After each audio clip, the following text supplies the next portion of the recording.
Olá, aluno. Sejam bem-vindos às nossas videoaulas sobre o pensamento filosófico, né? Antigo, e hoje a gente vai estar trabalhando aqui o pensamento de Aristóteles, um dos mais importantes pensadores do mundo antigo, como a gente vai ver, tá? Vamos estar discutindo o seu pensamento metafísico, a sua lógica, né? As suas considerações sobre a ética e a política também. Aristóteles, então, ele foi uma grande referência do pensamento antigo, né? E a gente vai ver que a importância dele é muito grande aí para a consolidação do pensamento ocidental de uma maneira geral, tá? O que eu quero dizer com isso é que os seus pensamentos filosóficos e as suas ideias, elas tiveram muita influência na formação do pensamento ocidental. Até os dias de hoje, né, o Aristóteles ele é uma grande referência. Isso porque, né, Aristóteles pode ser considerado como o grande sistematizador do pensamento antigo, né? E esse cara, ele foi uma grande referência, né? Em primeiro lugar, por ter sido aluno de Platão, e em segundo lugar, né, por ter sido professor de Alessandro o Grande, né? Foi preceptor desse cara que foi uma grande referência, uma referência histórica indiscutível aí no mundo antigo, como a gente sabe. Um outro fator que interessa aqui sobre Aristóteles é o fato de que ele fundou o Liceu, né? E o Liceu foi uma escola filosófica, assim como a Academia de Platão, que a gente já viu em outro momento, né? Essa escola que era conhecida como a escola peripatética. Peripatética porque o peripatético é aquele que vai enquanto, né, ele está caminhando, ele está pensando, ele está refletindo, ele está filosofando. Então a ideia é essa, os seus alunos eles pensavam enquanto caminhavam, é por isso que eles ficaram conhecidos como escola peripatética, tudo bem? Bem, vamos partir da primeira questão aqui, o ponto central do pensamento de, Platão, de Aristóteles é justamente a sua crítica ao pensamento platônico. Veja bem, Aristóteles não concordava de maneira alguma com o dualismo platônico, que diferenciava a realidade entre dois planos de realidade, que era o mundo sensível e o mundo das ideias. Ele não concordava com isso, e ele também não concordava com o fato de que os sentidos eram enganadores, ou a gente não poderia conhecer a realidade com os sentidos e tudo mais. Não, pelo contrário, para o Aristóteles os sentidos eram o primeiro grau de conhecimento, então eles eram extremamente importantes nesse sentido. Inclusive, né, toda a tradição de pensamento que seguiu os caminhos de Aristóteles foi justamente uma tradição de pensamento que se colocou, né, numa perspectiva de produção de conhecimento totalmente empírica, né? O que significa isso, né? O empirismo, né, a forma de conhecimento a partir dos sentidos, ela vai ser inaugurada aqui, principalmente com o pensamento aristotélico, né? Bem, nesse sentido, a metafísica, né, ela vai ser o ramo do conhecimento mais importante aqui que a gente vai estar debatendo, porque dentro da perspectiva metafísica, o Aristóteles ele vai além, né, daquilo que o Parmênides fez, por exemplo, né? Ou seja, ele vai tentar buscar, identificar e compreender as essências, né, a substância do mundo, aquilo que está além do físico, né, mas de uma maneira muito mais sistemática. O que significa isso? Significa que o ser ele não estava simplesmente atribuído, a essência do mundo, das coisas, ela não estava simplesmente atribuída a uma realidade além dessa, que era a realidade de Platão, né, do mundo das ideias. Não, muito pelo contrário. O ser está contido em cada coisa e a gente pode sim alcançar, né, uma certa compreensão do que significa isso. Então, o ser é o que ele vai chamar, né, de substância, essência, uma realidade íntima das coisas, a realidade mais íntima de todas as coisas. O Aristóteles ele procura compreender, então, como que os fenômenos que se situam além do físico se comportam, né? Ou seja, as manifestações e consequências desses fenômenos são percebidas por nós, né, através dos nossos sentidos, são avaliadas, né, pela experiência, pela indução, né, e eles podem então ser acessados por nós, seres humanos, na compreensão dessa essência. O Aristóteles, então, ele vai partir de um novo ponto para explicar a sua metafísica, para tentar, então, evitar esse dualismo platônico. Em primeiro lugar, a concepção, né, de realidade que ele tem é de que, na nossa realidade, tudo que existe é o que ele chamava de uma substância individual, ou seja, né, um indivíduo material concreto. A realidade, de uma maneira toda, o cosmos, de uma maneira geral, ele vai ser composto por um conjunto de indivíduos materiais concretos, tá? cada um desses indivíduos é único, tudo bem? E a gente vai ver como que isso se comporta. Bem, então veja bem, todos os indivíduos são compostos de duas coisas: matéria, certo? Que é o princípio de individuação, e forma, ou seja, a maneira como em cada indivíduo a matéria vai estar organizada. Todos os indivíduos que pertencem a uma mesma espécie possuem a mesma forma, como nós seres humanos, por exemplo. Nós somos bípedes, né? Nós temos um polegar opositor que nos permite a capacidade de precisão, nós temos um cérebro, né? Um mesencéfalo muito desenvolvido que nos permite pensar, processar informações, etc. Isso nos torna único, tudo bem? Assim como outros seres da nossa existência, outros indivíduos materiais concretos, possuem características que vão vão ter pontos em comum. Então, por exemplo, um cachorro, né? Existem algumas características que são próprias do que significa ser um cachorro, né? Enquanto espécie, logicamente. Porém, cada animal, né? Como a gente sabe, é único. E essa unicidade dele significa, né? O que torna esse indivíduo único é justamente a perspectiva da matéria, certo? Matéria e forma são, portanto, duas coisas indissociáveis, ou seja, inseparáveis. Uma não existe sem a outra. Isso constitui, então, essa unidade, né, que significa o seguinte: matéria só existe na medida em que possui uma determinada forma. A forma, por sua vez, é sempre forma de um objeto material concreto, tudo bem? Ou seja, a forma é como a matéria se organiza em indivíduos de uma mesma espécie, e a matéria é aquilo que vai tornar o indivíduo único. Nesse sentido, matéria é um princípio indeterminado, ou seja, né, o mundo físico ele vai ser composto de matéria, certo? Então, matéria é aquilo que faz tudo, certo? Forma, por sua vez, é aquilo que faz com que uma coisa seja o que ela é, tá? A parte inteligível do objeto, da coisa. O que significa ser inteligível? Significa que ele pode ser conhecido, tudo bem? Tudo que é inteligível é tudo aquilo que pode ser conhecido, certo? Não que a matéria também não possa, mas não é da mesma maneira, logicamente. Nesse sentido, o problema do ser vai estar onde, segundo o Aristóteles, né? Ele vai tentar solucionar aquele impasse filosófico, que é justamente o problema do ser que ele vai considerar. Ou seja, aquele impasse que nasceu lá com o Parmênides, que nasceu lá com o Heráclito, né? Tudo no mundo é um fluxo perpétuo ou as coisas simplesmente são plenas, são eternas, só o que existe é o ser, né? O que significa? O que ele vai tentar encontrar a partir disso, né? Então, a realidade ela se faz de qual maneira? No ser ou no devir? E como que a gente resolve esse impasse, né? Então, a partir disso, segundo Aristóteles, o problema real está no uso do verbo ser. Tá? Então veja bem, no monismo, né, que é o monismo, o imobilismo, né, de Parmênides, né, o ser ele vai ser tido enquanto identidade, certo? Então aqui é uma questão de linguagem, tá? Como a gente vai ver depois, né, no célebre Tratado de Lógica do Aristóteles, que se chama organon, que significa um instrumento, né? A realidade é um debate sobre a linguagem, como que o conhecimento vai se expressar por meio da linguagem, é isso que ele está falando, certo? Então, o verbo ser, ele não vai expressar apenas identidade, não. Ele também tem um uso que é predicativo, ou seja, ao ser predicativo, ele está caracterizando, categorizando os objetos. Então, por exemplo, vamos trabalhar os exemplos que eu coloquei aqui. Quando a gente diz o seguinte, Sócrates é sábio, aqui eu tenho um uso predicativo, porque eu estou classificando, né? Eu estou dando um atributo ao que é esse ser Sócrates, né? Eu estou identificando ele a partir de uma categoria que é própria dele, tudo bem?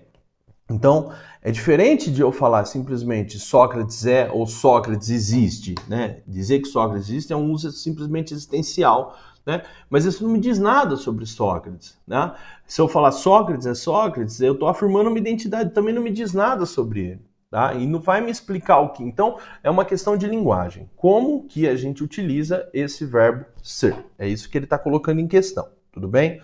Bem, nesse sentido, para a gente entender a metafísica do Aristóteles, a gente tem que estabelecer, tem que compreender aqui algumas distinções que são muito fundamentais. Em primeiro lugar, é a diferença entre essência e acidente, tá? O que significa essas duas coisas? Essência e acidente. Vamos lá. Dentre as características de uma substância individual, a essência é justamente aquilo que faz com que a coisa seja o que ela é. Ou seja, que torna ela única, certo? A essência ela vai ser a unidade que serve de suporte aos predicados, tá? Por outro lado, o acidente, ele já é justamente a característica mutável. É aquilo que muda. Vocês estão vendo aqui o princípio do ser e do devir? Tá? Então, todo indivíduo, toda substância individual tem algo que permanece e tem algo que se transforma. Então, é aqui que ele está tentando resolver o impasse entre Parmênides e Heráclito lá do pensamento antigo. Então, tudo o que acontece, ou as coisas são o que elas são, tá? Elas têm algo que permanece, tem algo que vai continuar, tá? Mas também tem aquilo que muda, tá? Em cada substância individual, em cada indivíduo material concreto. Tudo bem? Então, acidente é aquilo que é mutável, aquilo que é variável, tá? Aquilo que está em movimento. Vamos lembrar mais uma vez, o que é movimento do pensamento filosófico? Movimento não é o deslocamento do objeto no espaço, isso é a física, tá? Eu estou falando aqui de transformação, eu estou falando aqui de mutação, tudo bem? Bem, nesse sentido, então, o acidente vai explicar o movimento, vai explicar a mudança, vai explicar a transformação. E essa transformação ela ocorre sem que a natureza essencial seja afetada, porque ela é estável, tudo bem? Então vamos lá, vamos trabalhar um exemplo. Se eu disser Sócrates é um ser humano, isso é algo essencial em Sócrates, tudo bem? Se ele deixar de ser ser humano, provavelmente ele deixa de ser Sócrates, tudo bem? Porém, se eu falar Sócrates é calvo, isso não é algo que faz Sócrates ser o que ele é, certo? Se o Sócrates fosse cabeludo, ele já teve cabelo, né? Em outro momento, provavelmente ele teve cabelo, certo? Então, isso não faz com que ele deixe de ser o que ele é, tudo bem? Bem, uma outra distinção que a gente vai trabalhar é a distinção entre necessidade e contingência. Bem, a necessidade, ela se equivale à essência, e o acidente e a contingência se equivale ao acidente, tudo bem? Não tem isso não tem muita dificuldade da gente entender, porque as características essenciais, elas são necessárias, tá? Ou seja, a coisa ela não pode deixar de tê-las, tudo bem? Por outro lado, se elas deixam de tê-las, né, ela vai deixar de ser o que ela é, tudo bem? Já as contingentes, elas são variáveis, elas são mutáveis, certo? Então, a contingência equivale ao acidente e a necessidade equivale à essência. No exemplo que a gente deu anteriormente, o Sócrates ele é necessariamente um ser humano e ele é apenas contingentemente calvo, tudo bem? E por fim, a mais importante dessas distinções do pensamento aristotélico, sem dúvida, para a gente entender essa questão de mudança e transformação, é a ideia de ato e potência. Tá? O que significa isso? Veja bem. Essa distinção, ela permite explicar a mudança e transformação. Então, se a gente está falando que as coisas ao mesmo tempo permanecem, mas ao mesmo tempo também se transformam, a gente precisa então de categorias para poder estar explicando essa diferença, tá? Bem, uma coisa, ela pode então ser una e múltipla ao mesmo tempo, como a gente já viu. Veja bem, quando eu vou dar o exemplo de uma semente é semente enquanto ato, porém, em potência, ela pode ser uma árvore, tá? A árvore é uma árvore em ato, mas em potência ela pode ser uma lenha, ela pode ser uma cadeira, ela pode ser uma mesa, ela pode ser uma casa, enfim, uma infinidade de coisas. Então o movimento, né, ele é explicado a partir desses dois pontos, que é ato e potência. O movimento é justamente a passagem da potência ao ato, certo? Vamos ver como isso funciona, olha aqui. Semente é semente enquanto ato, tudo bem? Mas ela é uma árvore em potência. Uma árvore, ela é uma árvore enquanto ato, mas ela pode ser uma árvore frutífera, uma mesa, uma casa, uma cadeira, né, em potência, tudo bem? Então, isso daí, gente, é o fundamento do que explica o movimento, a transformação, a mutação no pensamento de Aristóteles, ok? Bem, para a gente também entender, né, os equívocos que vêm antes que o Aristóteles vai tentar resolver é a teoria das quatro causas. Ela é absolutamente fundamental porque ela vai demonstrar, então, que como os pensadores antigamente não fizeram essas distinções, né, para explicar a questão da causalidade, que explica, né, esse indivíduo material concreto, o porquê que uma coisa resulta em outra, etc., que é o próprio movimento do mundo, né, esse movimento causal, ele vai explicando os sentidos e as dimensões da causalidade, sistematizando isso dentro dessa teoria. Bem, vamos lá. Em primeiro lugar, a primeira causa existente é o que ele chama de uma causa formal. Tá? O que é a causa formal? A causa formal, ela se trata, né, da forma como uma coisa é o que ela é, ou seja, qual é a forma, qual é o modelo que faz com que a coisa seja aquilo que ela está em questão? É a resposta para a questão que é a seguinte: o que é X, tá? O que significa isso? O que é isso, tá? Em segundo lugar, a gente vai falar da causa formal, tá? O que é, desculpa, a causa material. E o que seria a causa material? A causa material é o elemento constituinte da coisa, a matéria do qual a coisa é feita. Então, responde a questão: do que é feito X? Do que é feito esse objeto? Do que é feito essa coisa? Tudo bem? E em terceiro lugar, a questão da causa eficiente, tá? Ou seja, qual é a fonte da mudança?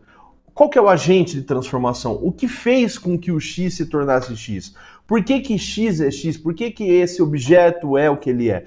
O que fez ele ser como ele é? Tudo bem? Essa é a ideia aqui, então, da causa eficiente. E, por fim, a causa final. Bem, antes de falar da causa final, cabe dizer uma coisa, gente. O que a gente vai perceber é que no pensamento aristotélico, necessariamente, tudo possui uma finalidade. Tudo que existe na realidade tem uma finalidade, ou seja, tem uma importância. É essa inclinação teleológica que a gente vai falar, né? Teleológica, certo? Então, o objetivo, né, o propósito, a finalidade da coisa, né, é o que interessa aqui. Então, para que X? Né? Para que esse objeto existe? Qual a finalidade dele? A natureza ela apresenta então essa regularidade, essa ordem, e isso não pode ser uma obra do acaso, simplesmente. Tem que ter um propósito. Tudo tem um propósito no pensamento aristotélico, tudo bem? Quando a gente estiver lá no pensamento medieval, vocês vão ver o quanto que isso fica forte, né? Lá no pensamento do Tomás de Aquino, da escolástica, a gente vai ver como que isso daí é muito, muito forte, tudo bem? Bem, vamos entender a teoria das quatro causas? Vamos estar aqui, né, diante de vocês, o exemplo, né, de uma estátua. Então veja bem, essa estátua que a gente está olhando aqui, como que a gente vai colocar a teoria das quatro causas dentro dessa estátua? Então veja, em primeiro lugar, a forma, né, no caso essa estátua de uma deusa, a forma que está em questão aqui, né, é isso, é a forma de uma mulher que representa uma deusa, certo? Então essa é a causa formal. Em segundo lugar, a causa material é do que foi feito essa estátua. Como a gente pode ver aqui, ela é uma estátua de mármore. Então, o mármore seria a causa material. A causa eficiente foi quem esculpiu essa estátua, certo? Quem foi o escultor que ficou lá, né, e fez esse trabalho e criou essa estátua que a gente está enxergando aqui. E por fim, a finalidade. Se ela é uma estátua de uma deusa, ela serve para representar alguma coisa, uma representação simbólica, religiosa. Então pode ser para adoração, pode ser simplesmente para memória, qualquer coisa que seja, tudo bem? Então a teoria das quatro causas, ela se resume nesse sentido, tudo bem? Não é algo muito complexo aí de vocês estarem entendendo. Bem, aqui complica um pouco mais, né? Porque quando a gente entra aqui nesse debate sobre a ciência do suprassensível, o Aristóteles está tentando aqui agora ir muito além, né, dessa questão física e tudo mais. Então, para o Aristóteles, né, existe, né, necessariamente, se existem todas as coisas no mundo, todas essas substâncias, é necessário que exista uma substância primeira, uma substância da qual derivou todas as outras, né, uma substância originária, certo?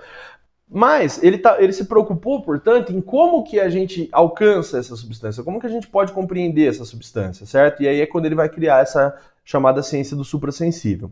Então é preciso uma ciência que investigue essa substância e ele vai chamar ela de ciência do suprassensível, tudo bem? Ou seja, é uma ciência que ele considera anterior à ciência que investiga as substâncias físicas.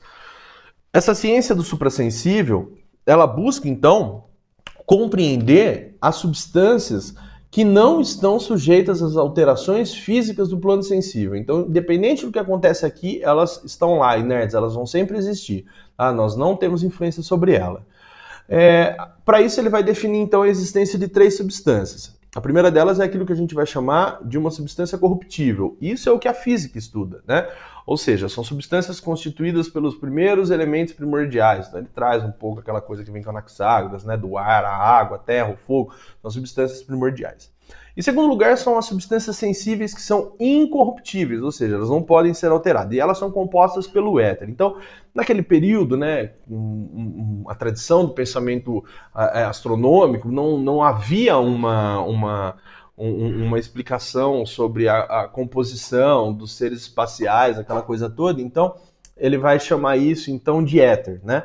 É o que ele vai definir. O éter, então, é essa coisa que está no espaço, que está além de nós, etc. Tudo bem?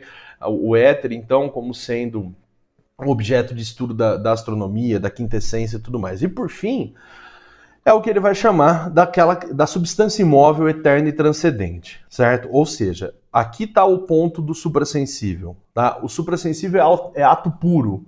Não houve nenhuma potência anterior que originou esse ato, certo?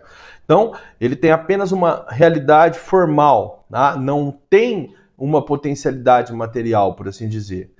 O objeto de estudo da metafísica, né? O princípio de todas as coisas é essa substância imóvel, eterna e transcendente. E um exemplo que a gente usa aqui, que o Aristóteles vai usar, né? É o que ele chama de um primeiro motor imóvel. O que é o primeiro motor imóvel? O primeiro motor imóvel é a causa não causada, ou seja, é o impulso inicial, é o primeiro impulso de movimento. Não houve movimento nenhum antes dele.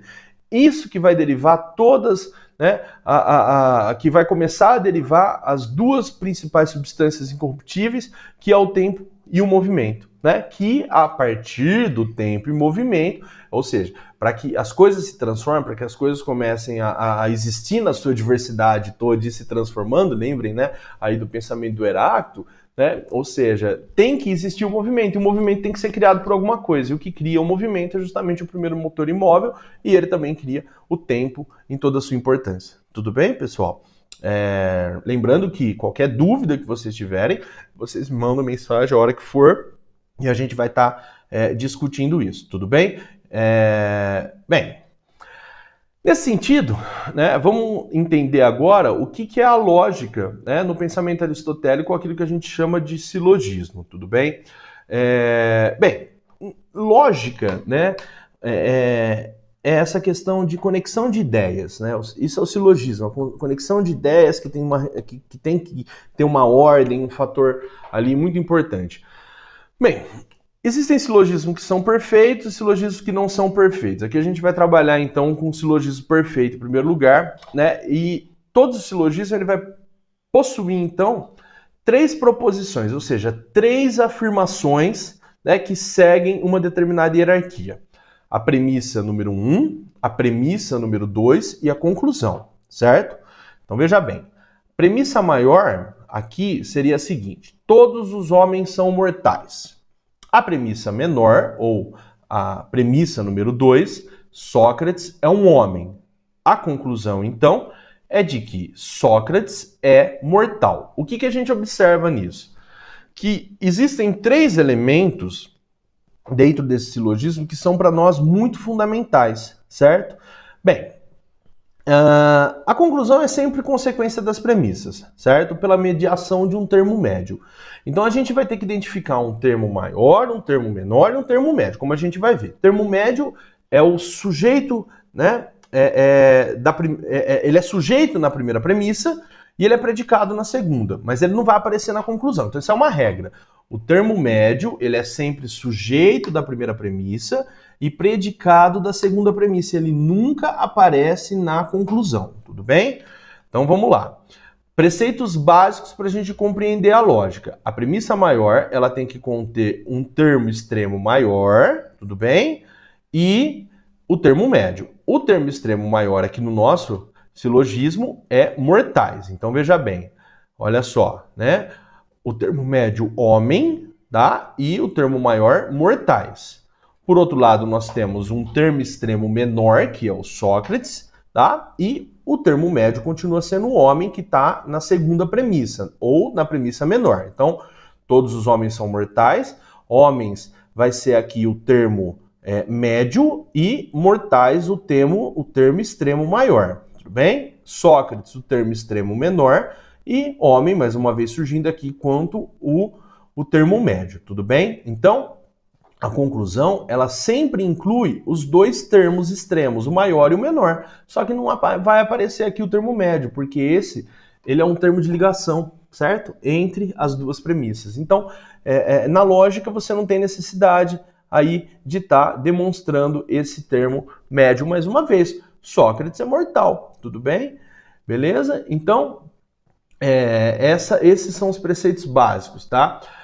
Para que um silogismo seja válido, ele tem que ter algumas regras que estão aqui. Ele sempre tem que ter um termo médio que é universal, tudo bem? Então, pelo menos um termo, desculpa, não um termo médio, mas um dos termos tem que ser universal, certo? Nesse caso, o nosso termo universal aqui seria todos, tá? Ele tem que sempre, né? Uma das premissas tem que ser sempre afirmativa. Depois a gente vai ver alguns exemplos de silogismo negativo, por exemplo. E se uma das premissas for negativa, a gente vai ver como que isso acontece, né? A conclusão necessariamente é negativa, certo? Então, vamos ver como que isso acontece, tá? Vamos ver alguns modos de silogismo que o Aristóteles vai colocar. Em primeiro lugar, todas as proposições são universais afirmativas. Então vamos lá, ó, um pouco parecido com o outro que a gente viu. Todos os homens são mortais. Todos os brasileiros são homens, logo, todos os brasileiros são mortais. Então, esse é o silogismo perfeito, como eu já tinha dito, porque tem uma ligação necessária entre indivíduo, espécie e gênero, e isso é o que a ciência vai sempre buscar, tá vendo? Ele está começando a criar, né? A ciência, ela vai se manifestar o conhecimento através da linguagem. Então, é isso que o Aristóteles está querendo dizer lá no seu organon, no seu instrumento, tá?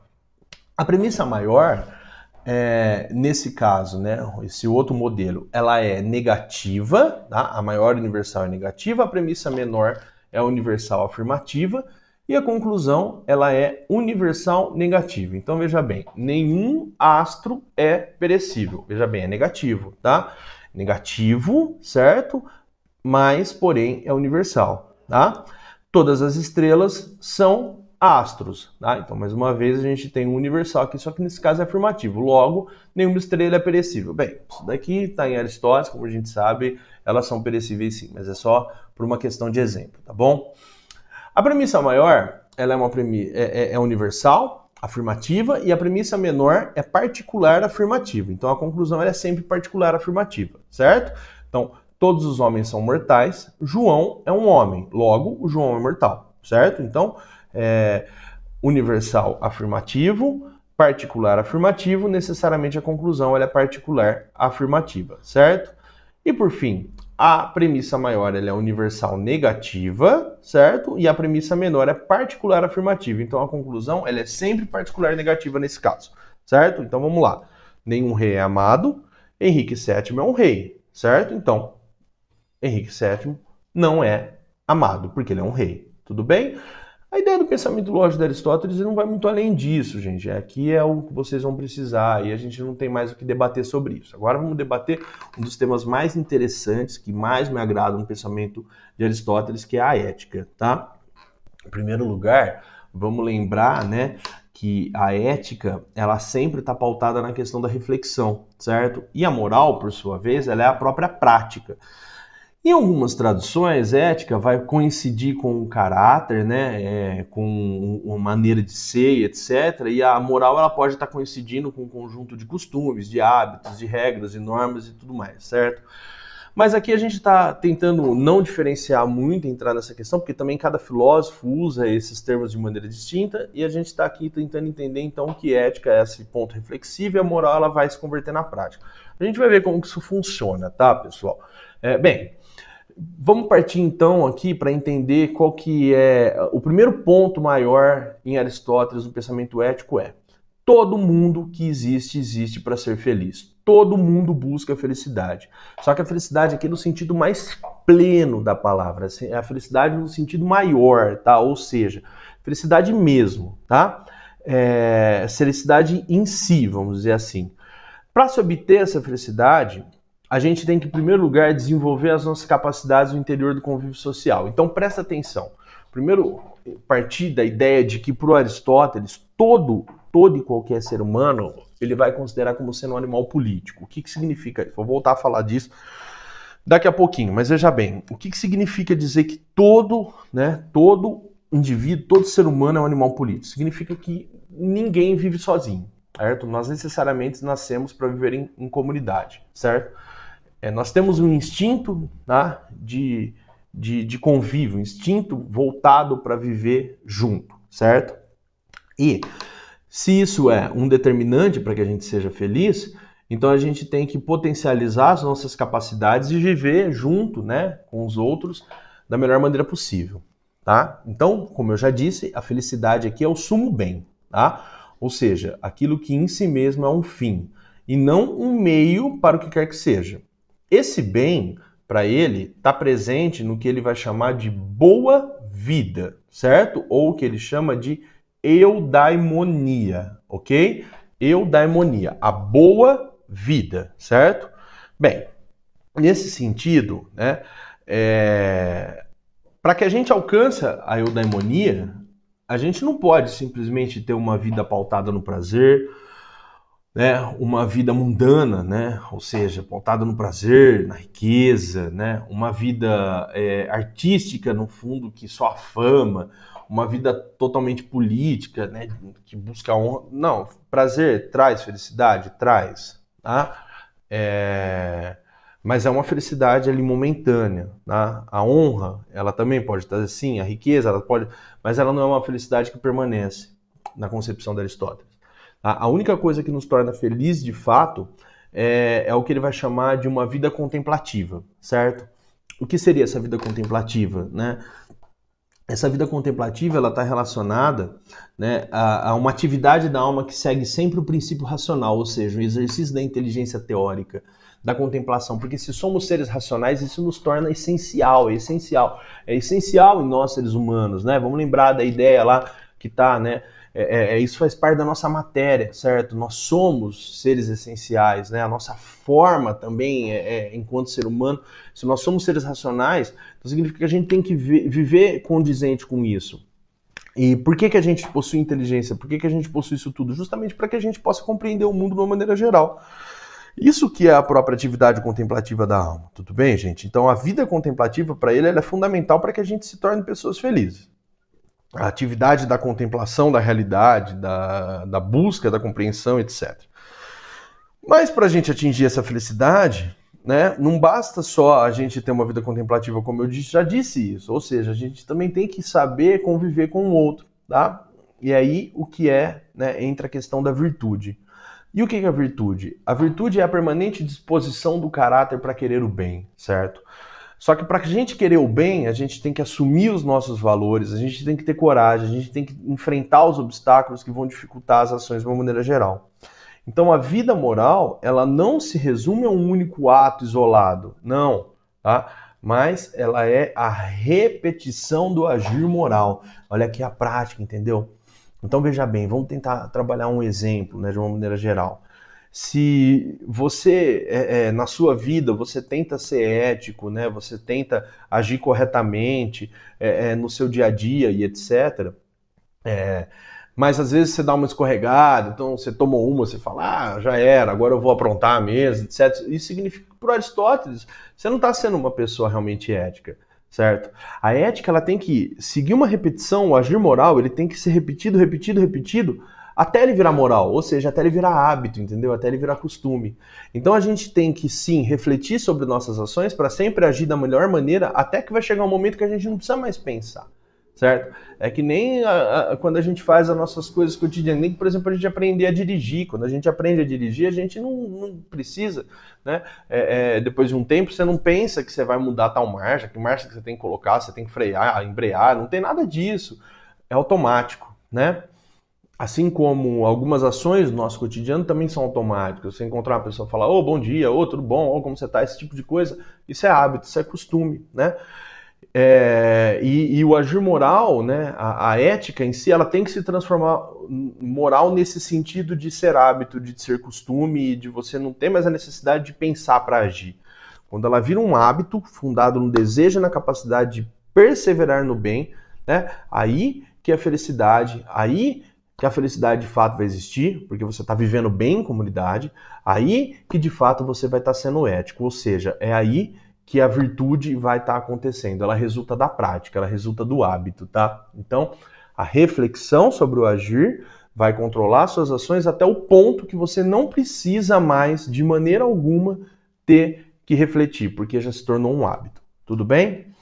Essa é a ideia da ética Aristóteles. Mas para que ela aconteça, para que a virtude ocorra, então, aí é necessário uma coisa que ele vai chamar da justa medida, o justo meio, certo? O que significa isso? Significa que toda virtude, ela só é boa quando ela é controlada no seu excesso e, né, na sua falta. Então veja bem, agir virtuosamente é encontrar uma justa medida entre os dois extremos, que são os vícios. Vício por excesso, vício por falta, certo? Então, essa ideia, né, o excesso, a falta, tem que estar ali, ó, no ponto central. Vamos dar um exemplo só, tá? A questão da coragem. A coragem, ela é a justa medida, porque ela está entre a temerosidade e a covardia, tudo bem? Então ela está entre as duas coisas, né, que pecam pelo excesso, os dois vícios, ou seja, a temerosidade significa você falar, não tenho medo de nada, tô aí tudo, enfrenta qualquer coisa, e aí você pode ter complicações na sua vida por conta disso. Porém, a covardia é você ter medo de tudo, você não enfrenta nada, você não consegue encarar nada na sua vida, você se esconde, aquela coisa toda. Não. Coragem é um balanço entre isso. O indivíduo corajoso não é que ele não sente medo das coisas, mas ele tem um medo controlado, ele sabe até onde ele pode ir, certo? E ele sabe que ele tem que enfrentar as coisas, que ele também não pode fugir de tudo, tá? Essa é a ideia que está colocada aí. Você pode usar isso para exemplos banais também, exemplos mundanos da vida, por exemplo, eu vou tomar um vinho hoje, você não precisa tomar a garrafa inteira, você pode tomar uma taça, duas e ficar em paz, e isso daí é a justa medida para você controlar suas emoções e tudo. Então isso também tem um pouco de sentido, tudo bem?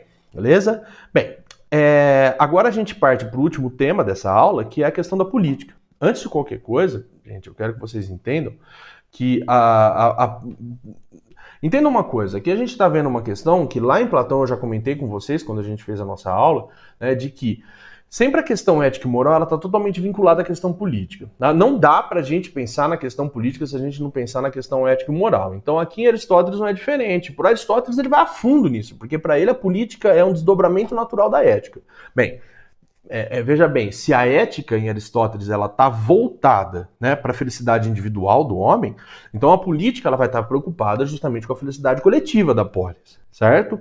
Essa ética aristotélica lá nos iluministas ela vai influenciar muito os pensadores utilitaristas, depois a gente vai ver que vão se contrapor à ética formalista do Kant, etc. Tá? A ética deontológica, né? Pautada no dever, aquela coisa toda, tá? A ética kantiana. Bem, mas isso é assunto mais para frente. Então, por enquanto, entender que se a ética é voltada para a vida individual, a felicidade, que é a felicidade e tudo mais, do indivíduo, né, por si só, a política, por sua vez, é a felicidade coletiva da polis. Então, quem assume um posto de poder, de mando, ele tem que zelar pela felicidade de todos.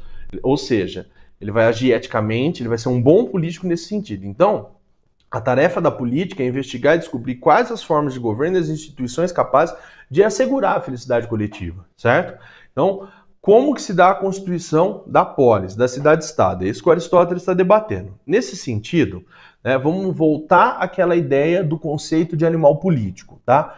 Um instinto de sociabilidade inato ao ser humano que leva-o a participar da sociedade. O Aristóteles, lá no século IV a.C., né, ele vai dizer que o homem naturalmente é um animal político, tá? Isso vai fundar a sua teoria em uma natureza social humana, certo? Então, para ele, o debate está justamente numa questão instintiva, naquilo que nós somos enquanto essência, tá bom? Ou seja, é essa natureza que vai nos levar às diversas formações sociais, certo? No caso do homem como ser político, isso significa que o ser humano é, por natureza, um ser político e cultural, tá? Nenhum indivíduo vive isolado de maneira completa, tá? Nós estamos totalmente entrelaçados dentro de uma rede social, certo? A sociedade, ela faz parte daquilo que a gente é. O Aristóteles ele não propõe, como o Platão, portanto, um modelo ideal de política, certo? Não. Para ele, né, o que importa aqui é o comportamento do político, certo? Beleza? Vamos ver como que isso acontece. Bem, antes de tudo, vou sintetizar essa ideia do que eu falei aqui. O homem é um animal social político e isso se remete ao fato de que a sociedade se deu em decorrência da natureza humana. Bem? Ou seja, é um objetivo de perpetuação, de sobrevivência do ser humano. Em segundo lugar, a natureza ela não faz nada de maneira desnecessária. Então, assim, Se nós, seres humanos, não somos dotados de habilidades que nos permitem viver sozinho, como garras, uma dentição ampla que permite a gente rasgar o couro de um outro animal, uma grande velocidade, uma grande força, por outro lado, ela nos dotou de uma capacidade única, que é a capacidade de fala, linguagem, tá? Ou seja, uma linguagem articulada. E isso se deve justamente à nossa natureza de poder comunicar o bem, o mal, o justo, o injusto, tá? E isso que faz a gente crescer. Então, nenhum outro ser confabula com o seu interlocutor ou aquela pessoa que ele está interagindo, né, sobre o que é certo e errado, tá? Um leão não vai chegar para um outro leão e falar assim, me arruma uma leoa dessa aí que você tem um monte. Não, eles vão entrar em conflito e quem ganhar fica com todas as leoas, é mais ou menos isso, tá? É uma briga, certo? Então não tem essa noção de traição, né, de posse que a gente tem, certo? Isso é próprio do ser humano. Então o homem em comunidade, ele pode ser o mais perfeito de todos os seres, só que fora dela, ele pode ser uma besta, tá? A pior de todas elas, tá? E a sua razão ela vai ser usada para satisfazer sua gula, sua sexualidade, ou seja, porque não há um ponderamento ético e moral, entendeu? O próprio Hobbes vai falar disso depois, né? Quando ele vai falar, né, do homem ser mal por natureza e tudo mais. É num outro sentido que ele fala, mas tá ali muito próximo.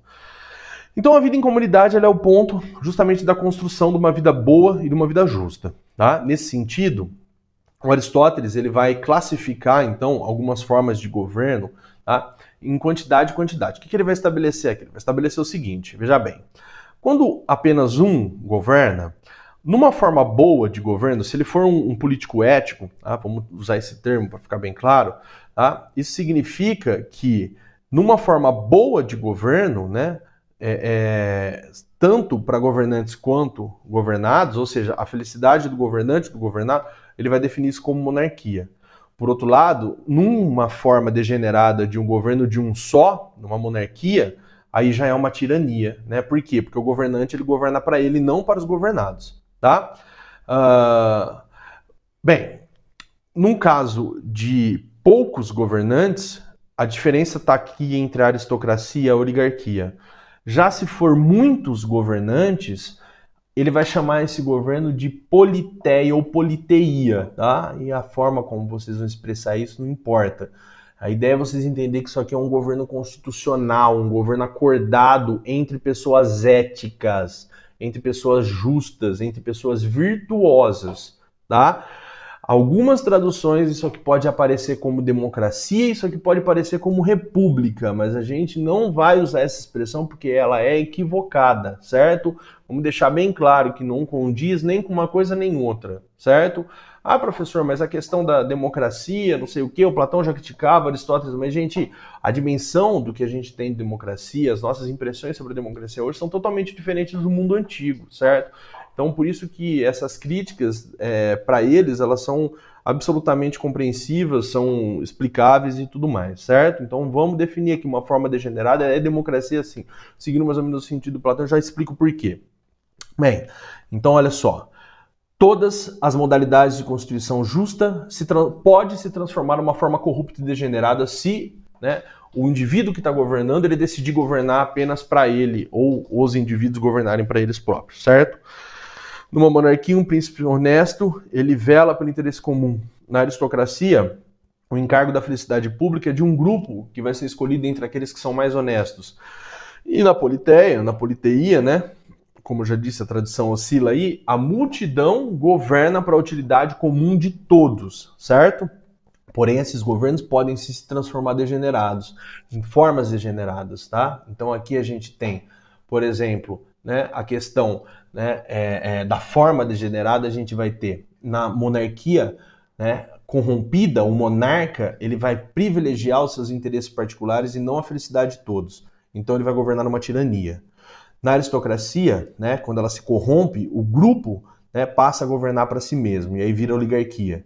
Já na politeia, o que a gente vai ter, né, é que o interesse ele começa a ser apenas dos mais pobres e desfavorecidos, e isso vai se transformar na democracia. Tá? Aí vem aquela ideia de caos, de anarquia, que já estava presente já antes. Tudo bem, pessoal?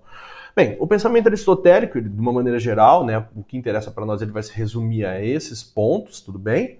E a partir daqui, então, né, vocês revisem todos os conteúdos, todas as dúvidas vocês anotem, tá? Esse slide vai estar disponibilizado aí para vocês estar trabalhando, fazendo suas anotações, assim como o material, né, que tá que vocês já possuem, onde está baseado isso. Eu trouxe alguns pontos a mais ou não, e tudo bem, tudo bem? Vamos tentar agora, então, ver como que isso vai aparecer nos vestibulares, tá? Bem, a primeira questão aqui é uma questão sobre a teoria das 4 causas em Aristóteles. Eu vou ler para vocês, tá? Vou esperar aí uns 20 segundos e o que vocês fazem aí, tá?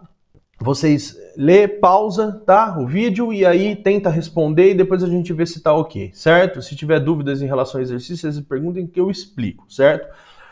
Então, sobre a teoria das 4 causas de Aristóteles, é correto afirmar o quê? É próprio da ciência investigá-la, pois são as causas do movimento e do repouso, ou seja, da passagem da potência ao ato. Verdadeiro ou falso? A causa eficiente, ela atua sobre a forma, visto ser a matéria, o ato, a que aspiram os seres. A causa final é própria daquele ser que deve atualizar as potências contidas em sua matéria para alcançar a finalidade própria.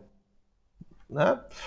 A forma é o princípio de indeterminação dos seres. Bem, vamos ver aqui então qual é a questão correta que a gente tem aqui, né? Isso mesmo, é a questão da alternativa A.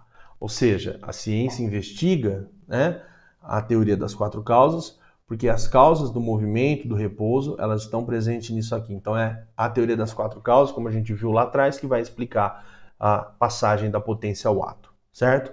A causa eficiente atua sobre a forma, não, negativo, né? Visto que a matéria, visto ser a matéria, o ato, aqui aspiram os seres. Não, a causa eficiente ela atua sobre, né, o processo de transformação, é outra coisa.